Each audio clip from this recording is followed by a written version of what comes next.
কিশোরগঞ্জের ভৈরব পৌর শহরের আমলাপাড়া এলাকায় হাসিব পেশায় তিনি একজন চিহ্নিত মাদক কারবারি। স্বামী সৃজন মিয়াকে নিয়ে নিজের বসতঘরটিকেই বানিয়েছিলেন ইয়াবা ও হিরোইনের খুচরা দোকান। প্রতিদিন ভোর থেকেই সেখানে শুরু হতো মাদক বেচাকেনা। কেউ মাদক কিনে নিয়ে যেতেন, আবার কেউ আশেপাশে বসে সেবন করতেন।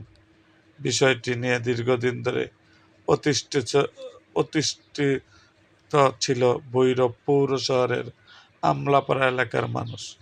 অবশেষে হাসি ও তার স্বামী এবং আশিক মিয়া নামে তাদের এক আত্মীয়কে গ্রেপ্তার করেছে পুলিশ। মঙ্গলবার সকালে ভৈরব বিএনপির এক নেতার হস্তক্ষেপে স্থানীয় বাসিন্দাদের সহযোগিতায় ওই তিনজনকে গ্রেপ্তার করে পুলিশ। এ সময় তাদের ঘর থেকে ১০০ পুরিয়া হিরোইন, ১১০টি ইয়াবা এবং ১,৪৭,৬০০ টাকা উদ্ধার করে। তাদের বিরুদ্ধে মাদকদ্রব্য নিয়ন্ত্রণ আইনে একাধিক মামলা রয়েছে জানিয়ে ভৈরব থানার পরিদর্শক তদন্ত লিমন বুশ বলেন, হাসি ভৈরবে চিহ্নিত মাদক ব্যবসায়ীদের একজন। তাদের গ্রেপ্তার দেখানো হয়েছে। স্থানীয় একাধিক বাসিন্দার ভাষ্য, ভৈরবে দীর্ঘদিন ধরে মাদক পরিবহনের গুরুত্বপূর্ণ একটি পয়েন্ট হিসাবে বিবেচিত।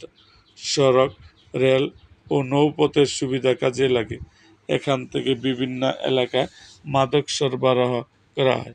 পাশাপাশি ভৈরবে গড়ে উঠেছে খুচরা মাদকের বিস্তর বাজার। বিশেষ করে পৌর শহরের পঞ্চবটি, পুকুরপাড় ও আমলাপাড়া এলাকাকে সবচেয়ে ঝুঁকিপূর্ণ হিসেবে দেখা হয়। এসব এলাকায় প্রতিদিন ভৈরব ও আশেপাশের অসংখ্য মানুষ মাদক কিনতে ও সেবন করতে আসেন। হান্নান আহমেদ নামে আমলাপাড়ার এক বাসিন্দা বলেন, হাসি বাড়িতে হিরোইন ও ইয়াবা বিক্রির দোকান খুলে বসেছেন। প্রতিদিন ভোর থেকে ব্যাটারি চালিত রিকশা ও সিএনজি চালিত অটোরিকশায় করে তাদের কাছে অসংখ্য ক্রেতা আসেন। এর প্রভাব পড়েছে পুরো জনপথের আইনশৃঙ্খলায়। চুরি, ছিনতাই ও নানা অপরাধ বেড়ে যাওয়ায় সাধারণ মানুষেরা নিরাপত্তাহীনতা বাড়ছে। এমন পরিস্থিতিতে কয়েকটি পরিবার বাড়িঘর বিক্রি করে অন্যত্র চলে গেছে। সকালে ভৈরব উপজেলা বিএনপির সাধারণ সম্পাদক আরিফুল ইসলাম উন্নয়নমূলক কাজ দেখতে আমলাপাড়া এলাকায় আসেন। এ সময় কয়েকজন নারী তার কাছে মাদকের ভয়াবহতা তুলে ধরে সহযোগিতা চান। তাদের অভিযোগে হাসির নাম বারবার উঠে আসে। এরপর আরিফুল ইসলাম স্থানীয় লোকজনকে সঙ্গে নিয়ে হাসির বাড়িতে যান। তাদের উপস্থিতি টের পেয়ে হাসি ঘরের দরজা বন্ধ করে দেন। পরে জানালা দিয়ে ইয়াবা ও হিরোইনের প্যাকেট বাইরে ফেলে দেওয়ার চেষ্টা করেন। খবর পেয়ে পুলিশ ঘটনাস্থলে গিয়ে মাদকদ্রব্য উদ্ধারের পাশাপাশি তিনজনকে আটক করে। আটকের পর হাসি দাবি করেন, ভৈরবে মাদকের জন্য বারবার শুধু তাকেই দায়ী করা হচ্ছে।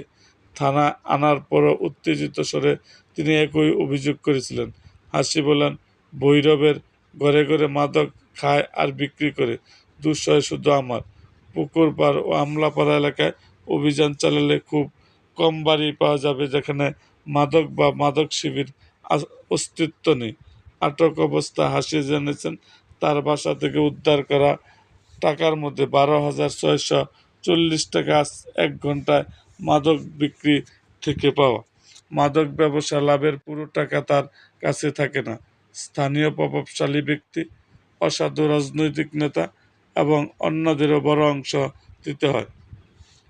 একই ভাষ্য হাসির স্বামী সৃজন মিয়া। তার এক হাতে সমস্যা, পরিশ্রমের কাজ করতে পারে না, তাই স্ত্রীর কাজে মাঝে মধ্যে সহযোগিতা করেন। তিনি বলেন, মাসিক মাসোয়ারা দিয়ে এবং বিভিন্ন ঝুঁকি সামলে এই ব্যবসা চালাতে হয়।